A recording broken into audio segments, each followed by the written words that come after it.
This time, Severo had no need to intervene to put a stop to his brother-in-law's venture,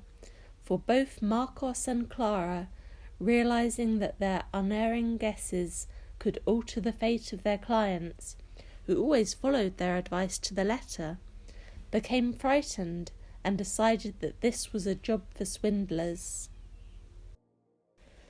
They abandoned their carriage house oracle and split the profits,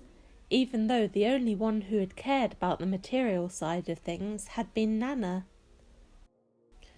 Of all the Del Val children, Clara was the one with the greatest interest in, and stamina for, her uncle's stories. She could repeat each and every one of them. She knew by heart words from several dialects of the Indians, was acquainted with their customs, could describe the exact way in which they pierced their lips and earlobes with wooden shafts, their initiation rites, the names of the most poisonous snakes, and the appropriate antidotes for each. Her uncle was so eloquent that the child could feel in her own skin the burning sting of snake bites, see reptiles slide across the carpet between the legs of the jacaranda room divider, and hear the shrieks of macaws behind the drawing-room drapes. She did not hesitate as she recalled Lope de Aguirre's search for El Dorado,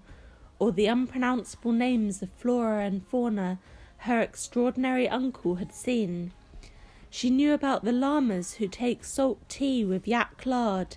and she could give detailed descriptions of the opulent women of Tahiti,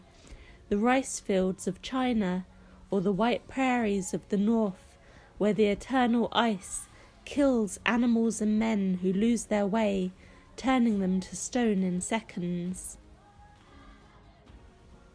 Marcos had various travel journals in which he recorded his excursions and impressions, as well as a collection of maps and books of stories and fairy tales that he kept in the trunks he stored in the junk room at the far end of the third courtyard. From there they were hauled out to inhabit the dreams of his descendants, until they were mistakenly burned half a century later on in an infamous pyre.